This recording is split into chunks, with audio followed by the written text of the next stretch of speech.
रेनू अपनी सास कमला जी की बहुत इज्जत करती थी, लेकिन कमला जी हमेशा उसे नीचा ही दिखाती। रेनू ने सुबह जल्दी उठकर नाश्ता बनाया। रमेश को गाजर का हलवा बहुत पसंद था, इसलिए उसने नाश्ते के साथ हलवा भी बनाकर सभी को परोस दिया।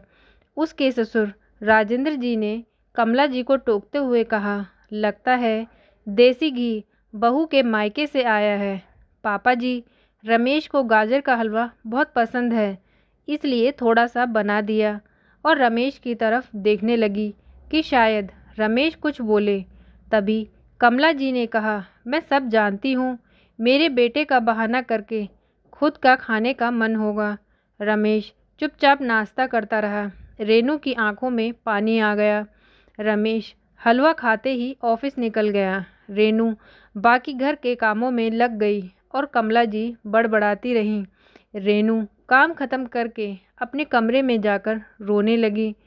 उसे गुस्सा सास ससुर पर नहीं था, बल्कि रमेश पर था, जो कि उस समय कुछ नहीं बोला।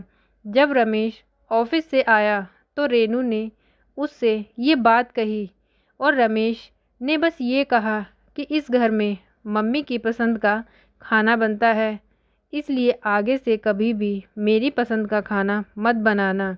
रेनू ने रमेश से बात करनी बंद कर दी और वह बस अपना घर का काम करती रही और चुपचाप अपने कमरे में आकर बैठ जाती और शाम को फिर काम करके चुपचाप सो जाती। कुछ दिन बीत गए और रेनू ने कमला जी से कहा कि मम्मी जी, क्या मैं अपने घर जाऊं? माँ जी का फ़ोन आया था, पापा की तबीयत कुछ ठीक नहीं है। कमला जी ने अकड़ कर कहा कि यहाँ का काम और खाना कौन बनाएगा? मुझे तो सुनकर चक्कर आ रहे हैं और तुझे अपने घर जाने की पड़ी है। कमला जी मन की बुरी नहीं थी और कहा, अगर जाना है तो अभी जा और शाम को वापस आ जाना। रेनू मन मार कर एक दिन के लिए पीहर पहुंच जाती है। वहां पहुंचकर देखा कि उसके मम्मी पापा तो वहां नहीं थे। उसकी भाभी ने कहा, दोनों का मन कहाँ लगता है इस घर में, तो दोनों तीरथ पर गए हैं, न जाने कब आएंगे। वैसे तुम कितने दिनों के लिए आई हो? क्योंकि मुझे भी अपने पीहर जाना है। भाभी की इस बात से रेनू चौंक गई। रेनू उठकर खड़ी हो गई और कहा, भाभी, मुझे कुछ काम याद आ गया है, मैं फिर आऊँगी। और कहकर वह तेजी से घर से बाहर निकल गई। पीछे से गेट बंद होने की आवाज़ से वह समझ गई कि उसके जाने से भाभी को कोई फ़र्क नहीं पड़ा। शाम होने में टाइम था तो वह अपनी एक सहेली के पास चली गई, जिसका घर पास में ही था। जहां उसे पता चला कि उसके मम्मी पापा कहीं और रहने लगे हैं और ये बात किसी को भी बताने को मना किया है। उसके भाई और भाभी की सारी करतूत उसने रेनू को बता दी। रेनू पढ़ी लिखी थी तो उसने सोचा कि भाई और भाभी को सबक सिखाना ज़रूरी है। शाम को रेनू अपने ससुराल वापस आ गई और घर का काम निपटाकर अपने कमरे में जाकर रोने लगी।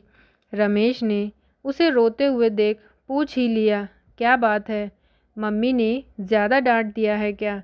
रेनू ने रोते हुए सारी कहानी बता दी। रमेश ने कुछ नहीं कहा और सो गया, जैसे उसे रेनू के मम्मी पापा की बात सुनकर कोई फ़र्क ही ना पड़ा हो। 2 दिन बाद रेनू सब्जी लेने के बहाने उस पते पर गई जहां उसके मम्मी पापा रहते थे। दरवाज़ा खुला तो एक लड़की ने दरवाज़ा खोला और अंदर से रेनू के पापा को देख लिया और भागते हुए अपनी बेटी को गले से लगा लिया।